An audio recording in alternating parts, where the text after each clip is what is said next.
Bom dia, graça e paz. Nesta manhã nós estamos aqui retornando este ano, Amanhã com Jesus. É uma honra para nós estar com vocês nesta manhã. Bom dia, Bruno. Bom dia, pastora. Bom dia a todos que estão nos assistindo. Que o Senhor te abençoe, guarde a sua casa, a sua família, porque a bênção do Senhor enriquece e não acrescenta dores. E nós estamos trabalhando com o tema galardão e nós convidamos você que nos acompanhe durante todas essas semanas, no qual nós vamos estar falando sobre tipos de galardão. E nós vamos iniciar orando, agradecendo ao Senhor, porque Ele tem sido muito bom para conosco. Pai, nós estamos diante da Tua presença, nós glorificamos, exaltamos o Teu nome, nós reconhecemos a Tua soberania e grandeza, poder, e nós estamos aqui na total dependência do Teu Espírito. Que cada um que nos ouve neste dia possa ser tremendamente abençoado pela graça, bondade e misericórdia do Senhor. Nós agradecemos no nome de Jesus. Amém. Eu convido você que abra o texto, nós vamos estar lendo para nossa abertura da manhã com Jesus, Provérbios, capítulo 11, eu vou estar lendo o versículo 18 e o versículo 30, que fala assim: O ímpio recebe um salário enganoso, mas para o que semeia justiça haverá galardão certo. Esse versículo ele fala muito aos nossos corações a respeito de justiça. Ele fala assim que o ímpio ele recebe um salário enganoso, mas o que semeia justiça haverá galardão certo. E o versículo 30 diz assim: O fruto do justo é a árvore da vida, e o que ganha a alma é sábio. Oséias 10:12: Semeai para vós em justiça, ceifai segundo a misericórdia, lavrai o campo da lavoura, porque é tempo de buscar o Senhor até que ele venha e chova a justiça sobre nós. É interessante esses três temas, Bruno, que nós estamos compartilhando com você também nesta manhã, que fala a respeito da justiça, que quando a gente pratica a justiça, procura, né, fazer aquilo que agrada o coração do Senhor, é certo que o galardão virá sobre as nossas vidas. E eu achei muito interessante esse versículo de Oséias que fala que nós devemos semear. Semear para vós em justiça. E nós podemos escolher aquilo que nós vamos semear, nós podemos escolher a semente, na verdade, né? Sim. Todos os dias a semente é colocada na nossa frente e desde o momento que a gente acorda, a gente precisa fazer escolhas inteligentes a respeito de que semente eu estarei semeando na minha vida. Você também pode fazer essa escolha, porque Deus nos dá essa capacitação, essa inteligência de sabermos aquela semente que vai estar agradando o coração do Senhor. E ainda ele fala assim, ó, semeai para vós em justiça, ceifar, segundo a misericórdia, lavrai o campo da lavoura, porque é tempo de buscar o Senhor, até que ele venha. Até que o Senhor venha, nós temos que estar buscando a ele enquanto se pode achar, invocar o nome dele enquanto está perto. Nós reforçamos isso para você, é tempo de buscar ao Senhor. E aí a justiça vai chover sobre nós. Olha que lindo Sim. Tremendo, né, pastor? esse texto. Mesmo porque nós temos a capacidade, Deus nos dá a sabedoria de escolhermos a semente. Mas aquilo que semeamos é que nós vamos colher. A semente se escolhe, a colheita não. Isso. Né? Então nós temos que saber ter com sabedoria a semente que nós estamos, porque a colheita é o galardão, né? Quando nós vamos abrir aqui na versão Peshita, no verso 30, né, pastor, que você leu? 30. 18 e 30. Provérbios 11, 18 e 30. No verso 18 e 30. Isso. Olha, o 30 diz assim, ó: Os frutos do justo são árvore de vida, mas as vidas dos iníquos serão dispersas. Se o justo com dificuldade se salva, o que será do ímpio e do pecador? Porque a consequência das decisões que a pessoa está tomando, Das escolhas, é. das escolhas, né? Porque Deus é um Deus que permite com que nós tenhamos escolhas. Ele não determina a nossa escolha. Não é, ele não vai dizer assim, ó, você vai escolher tal coisa. Não. Deus sempre vai dar pelo menos duas partes, duas escolhas. Ou você escolhe a vida, ou você escolhe a morte. Né? Ou você escolhe a bênção, ou você escolhe a maldição. O Senhor até fala assim, ó, escolhe a bênção. Dá um conselho, né? Dá um Escolhe a conselho. bênção, que é o melhor caminho. É. Mas a decisão é nossa. Né? Por isso que ele nos dá inteligência, capacitação, discernimento acima de tudo, para sabermos escolher o que é bom e o que é ruim para nós. Faça uma escolha inteligente. Em nome de Jesus.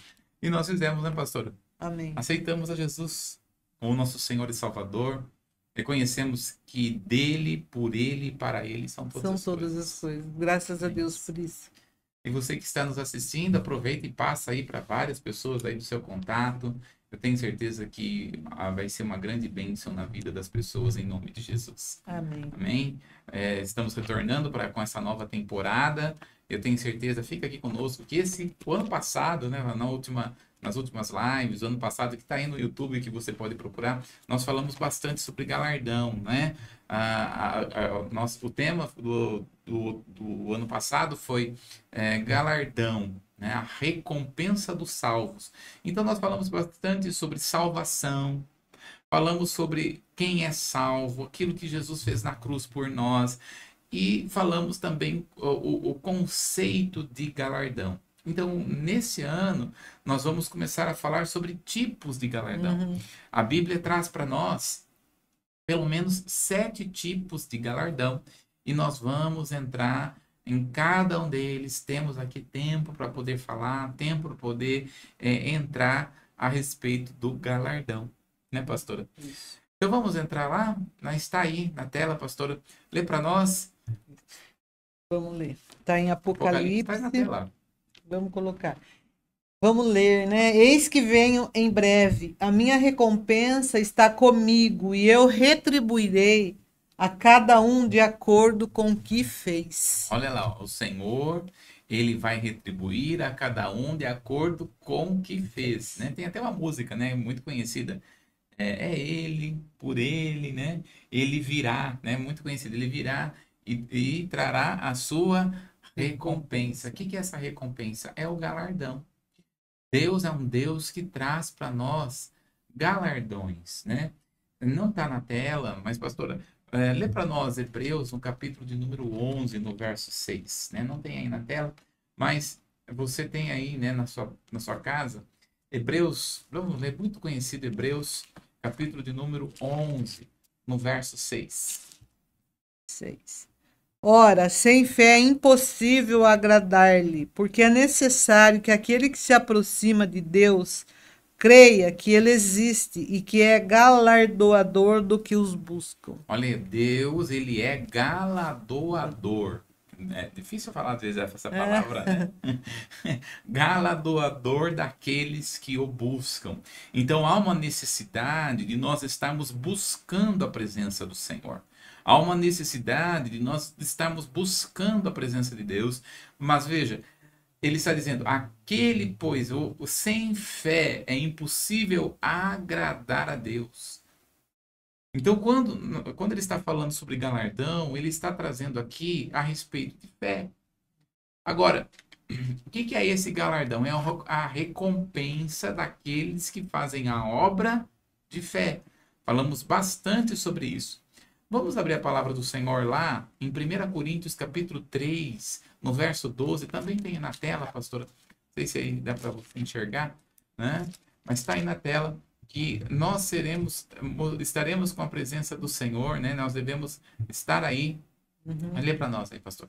E se alguém sobre esse fundamento formar um edifício de ouro, prata, pedras preciosas, madeira, feno, palha. Muito bem. Então, veja, quando nós estamos observando aqui, nós iremos nos apresentar perante o Senhor.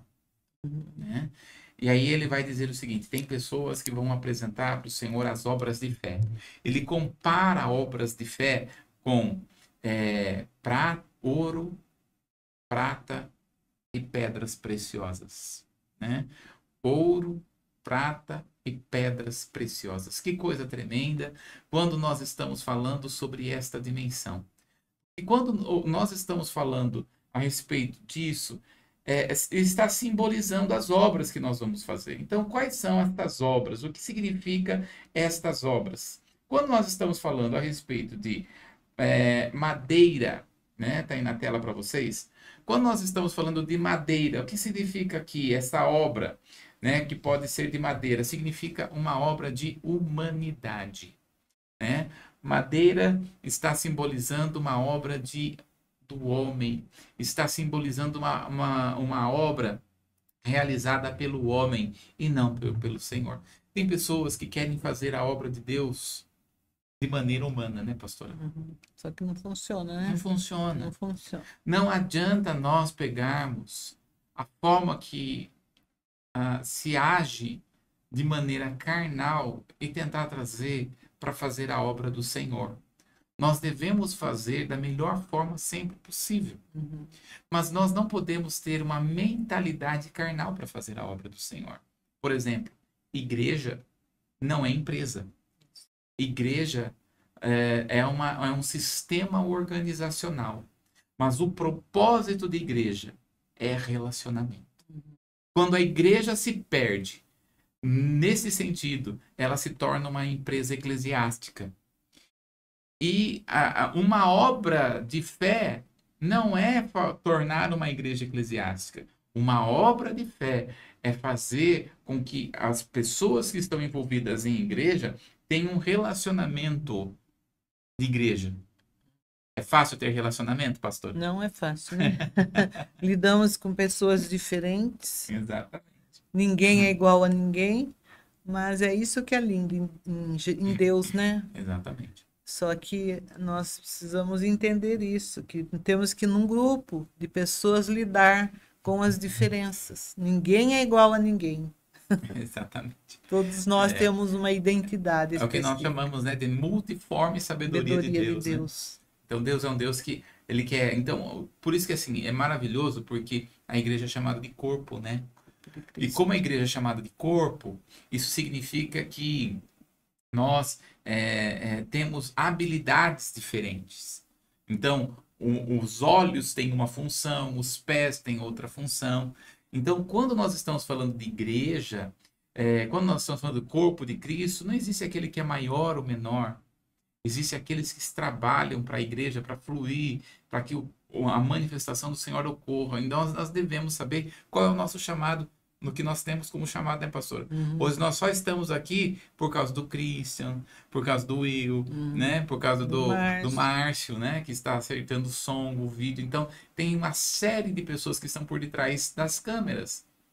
Por quê? Porque é assim que funciona a igreja. Cada um dentro da sua função.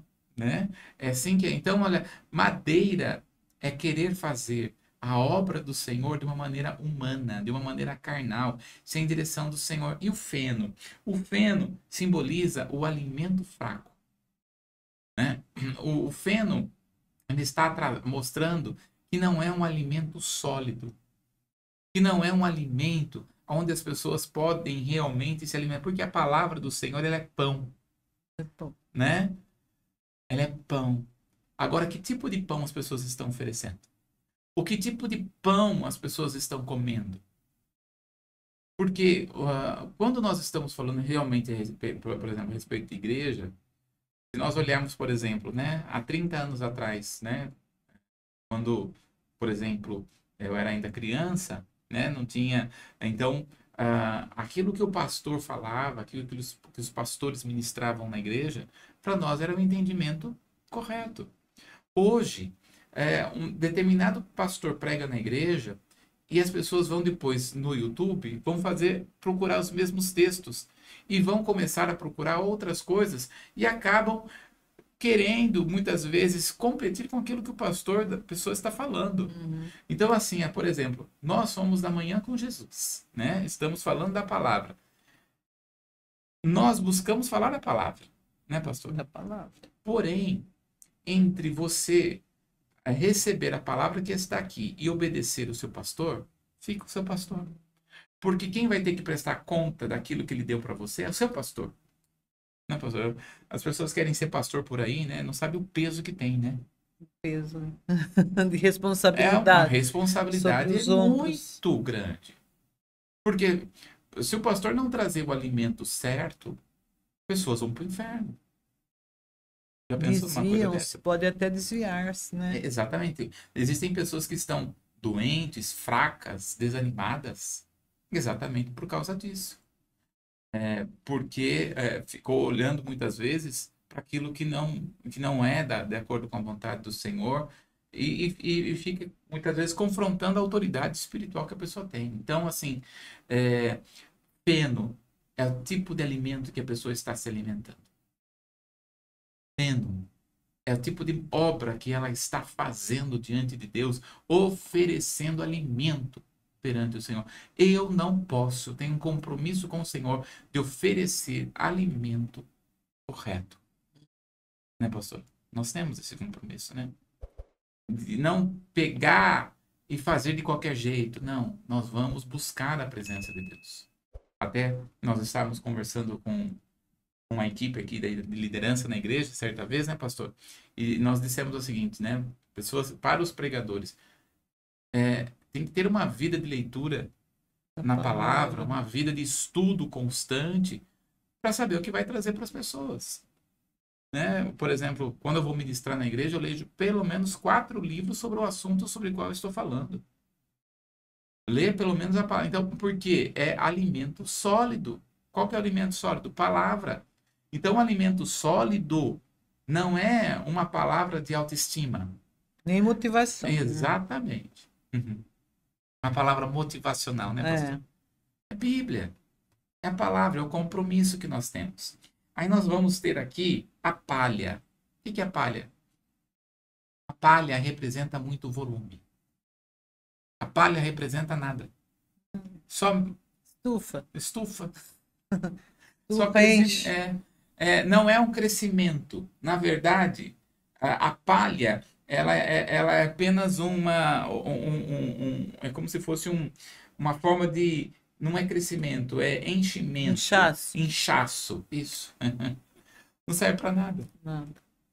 né? Ela enche. Então, que tipo de obra que nós estamos fazendo? Madeira, feno e palha, que diante do fogo se queima e se destrói e para nada serve, porque para nada serve.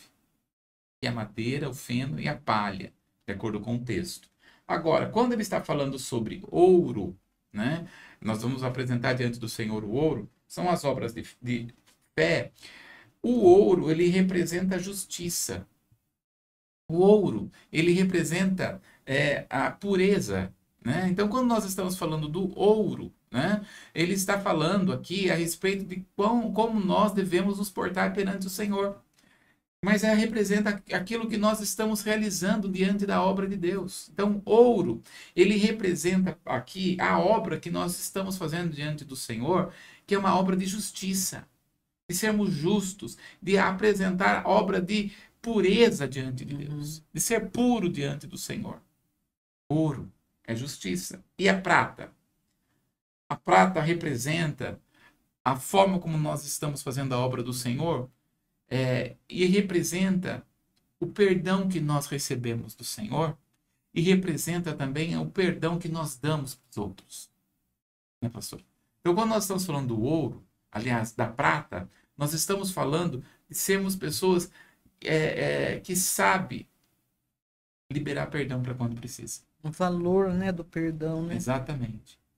Fazer a obra do Senhor é entender que a obra de Jesus na cruz do Calvário foi uma obra de perdão. Como é que eu não vou liberar? Então. Né?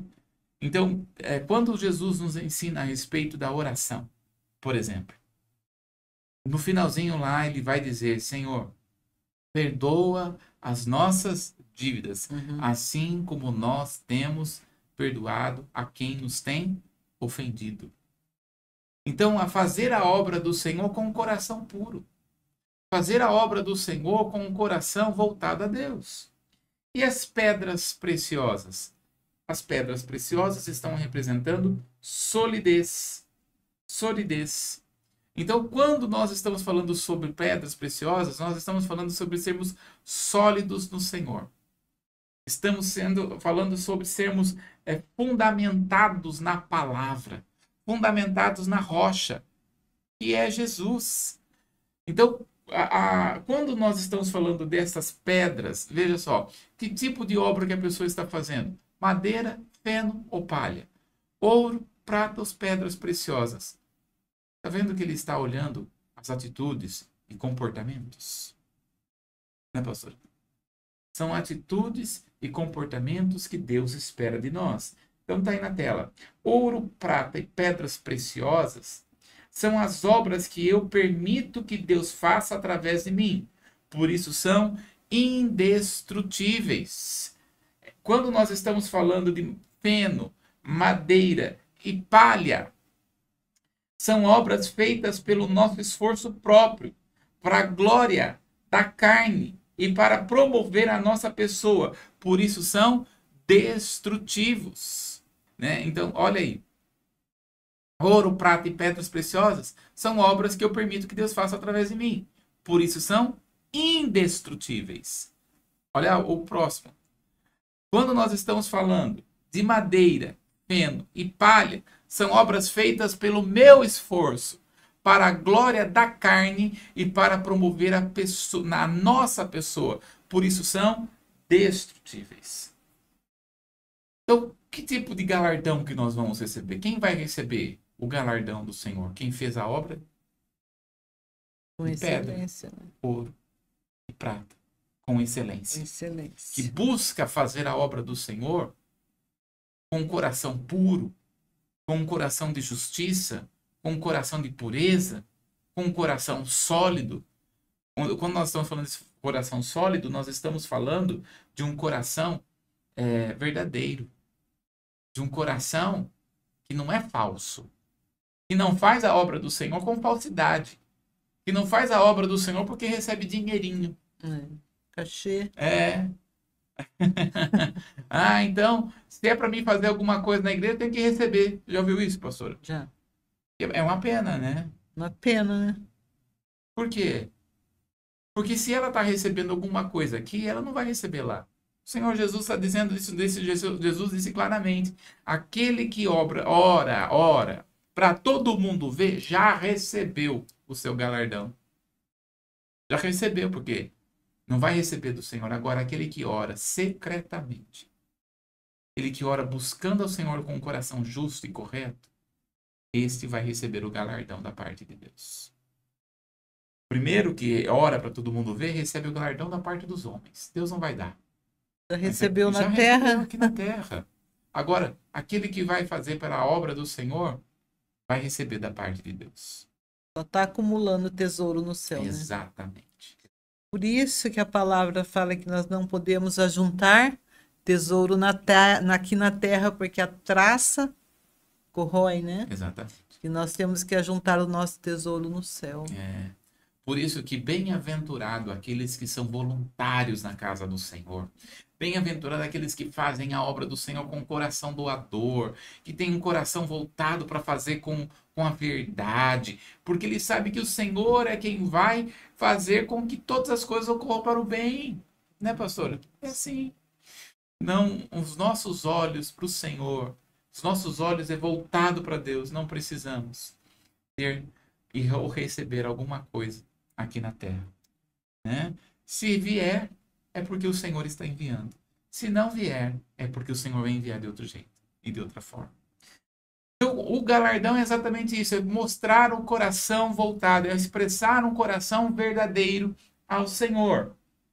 Agora, quando é que nós vamos receber o galardão? E é por isso que nós precisamos entender um pouco aqui o calendário profético. Existe um calendário profético que a Bíblia nos mostra. É profético porque vai acontecer.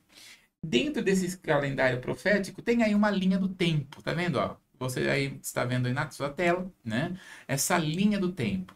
Então, olha só, primeiro ponto, clica aí, Will, né? Vai mostrar aí, ó, onde é que nós estamos? Mais uma vez, clica aí. Nós estamos no tempo da igreja. Volta aqui para mim. Quando nós estamos aqui falando a respeito de voltar, de que nós estamos no tempo da igreja, o tempo da igreja começou em Atos no capítulo 2. Espírito Santo veio. Né? Só que a palavra fala que o tempo do Espírito Santo, a obra do Espírito Santo vai acabar. Quando é que a obra do Espírito Santo, como está agindo nos dias de hoje, vai acabar? Quando acontecer algumas coisas que eu quero mostrar na linha do tempo, vou mostrar lá para nós a linha do tempo. Primeira coisa, a linha vai se acabar quando nós tivermos aí, né, a manifestação da ressurreição dos mortos em Cristo. Ressurreição dos mortos em Cristo. Pode passar para o próximo. Quando acontecerá logo a ressurreição dos mortos em Cristo, acontecerá o arrebatamento. Estamos prontos para o arrebatamento. Vocês que estão nos assistindo, volta aqui para nós. Você que está nos assistindo, você está pronto para o arrebatamento? Uma coisa que nós temos certeza. Jesus vai arrebatar a igreja. O que falta para Jesus arrebatar a igreja? Nada mais. A igreja não precisa de nenhum outro sinal. Porque todos os sinais já foram dados. A igreja será arrebatada. Quando é que isso vai acontecer? De acordo com 1 Tessalonicenses 4,16 e Apocalipse capítulo 4, no verso 1, a palavra do Senhor fala que ao som, ao alarido de uma voz, que vai dizer sobe, nós seremos arrebatados. De uma hora para outra. Um piscar de olhos. Um piscar de olhos. Não vai dar tempo. Não vai dar tempo. Simplesmente não estaremos mais aqui. Por isso, eu chamo você. Viva em santidade. Viva em buscar o Senhor. Renuncie o pecado do mundo e o diabo. Renuncie todas as coisas que muitas vezes te distanciem da presença de Deus. O que está te distanciando? O que está longe de você? Lança fora. Porque o arrebatamento breve, muito em breve, aliás, o arrebatamento é iminente. Não falta mais nada para acontecer. Acontecerá a qualquer hora. E aí nós vamos voltar lá para a linha profética. Aí nós, depois do arrebatamento, nós teremos aqui sim, olha só, o tribunal de Cristo. Volta aqui para nós. Quando nós estamos falando do tribunal de Cristo, nós estamos falando aqui sim se recebe o galardão. Na próxima live nós iremos falar exatamente sobre o tribunal de Cristo. Mas é aqui, ó. Esse tribunal de Cristo não é um tribunal para condenação. Esse tribunal de Cristo é um tribunal para receber o galardão. A palavra tribunal aqui significa tribuna. Por isso que foi traduzido para nós como tribunal. Que é uma tribuna. É um lugar onde se recebe prêmio. Na verdade, a tribuna é um lugar onde se tem responsabilidade. Então, ele vai avaliar as nossas responsabilidades que ele deu. Ele deu para nós responsabilidades. E aí, ele vai nos chamar na tribuna para que nós venhamos a mostrar como é que nós executamos as nossas responsabilidades. Voltando aqui para a linha do tempo, a linha profética. Depois do tribunal de Cristo, nós vamos para as bodas do Cordeiro, que é as festas de 7 anos na presença do Senhor. E aí, mais uma vez, clica aí. Depois das bodas do Cordeiro, haverá aqui na terra a tribulação. E depois, que vai ser 3 anos e meio, haverá a grande tribulação. Depois desses 7 anos de tribulação e grande tribulação, nós vamos ter a segunda vinda de Cristo, né? E aí, depois da segunda vinda de Cristo, haverá o Armagedon. Volta aqui para nós. Olha só. Então, quando nós estamos falando sobre a volta de Jesus, ela é dividida em 2 partes. A primeira parte é o arrebatamento da igreja. A segunda parte é a segunda vinda de Cristo. Então, a primeira parte é a igreja indo até Jesus. A segunda parte é a igreja vindo com Jesus. Quando isso acontecerá, né? Acontecerá na guerra do Armagedon. A guerra do Armagedon é quando as nações, e você está vendo muito isso, e essa é a composição que está acontecendo, as nações virão contra o povo de Israel. Né? E nós estamos vendo esta composição mundial acontecendo. Né? Ora o mundo vai contra Israel, ora o mundo vai a favor de Israel, e assim vai acontecendo, até de fato a segunda vinda de Jesus. Mais uma vez, voltando lá para a linha do tempo, aí nós vamos ter, depois do Armagedon, nós vamos ter ali, vai aparecer para vocês, espera aí que isso, vai aparecer aí os 75 dias de purificação e limpeza da terra e do templo, que vai ser um total de 75 dias, e depois dos 75 dias haverá milênio, que é Jesus governando sobre a terra. O milênio é Jesus reinando aqui, nós vamos reinar juntamente com ele. Depois dos 75 dias, nós vamos ter Gog e Magog, que é onde Satanás será solto. Gog e Magog, Satanás será solto depois de 1000 anos, e ele vai ajuntar uma galerinha, né, que é do partido das trevas, né, e vai juntar para ir contra o próprio Jesus. No entanto, Jesus diz a palavra que com um sopro vai acabar com a ação da maligna. E aí então haverá o grande trono branco. O grande trono branco, né, é onde todas, pode voltar aqui para nós, quando nós estamos falando do grande trono branco, é quando todas as pessoas, desde Adão até o último homem, que não reconheceu Jesus como seu Senhor e Salvador, irá passar. Os crentes não passarão pelo grande trono branco, porque o crente já passou pelo tribunal de Cristo. Então nós não passaremos pelo grande trono branco. E logo depois do grande trono branco, né, passa aí de novo, haverá um novo céu e a nova terra, que é o que está nos esperando. Novo céu e a nova terra. Então, quando nós vamos observar, passa aqui para nós de novo, quando nós vamos observar, temos aí a linha do tempo, que a Bíblia traz para nós, né? Que a Bíblia traz para nós o que vai acontecer. O que para nós aqui é importante é nós identificarmos a respeito do tribunal de Cristo, que na próxima live nós iremos falar sobre isso, onde nós iremos receber os galardões vindo da parte de Deus. Amém, pastor? Amém. Glória a Deus. Ficaremos por aqui. Que Deus te abençoe e convidamos você para estar conosco. Estaremos dando continuidade nesse assunto que é muito importante para nós sabermos. Amém? Amém. Um ótimo dia para você.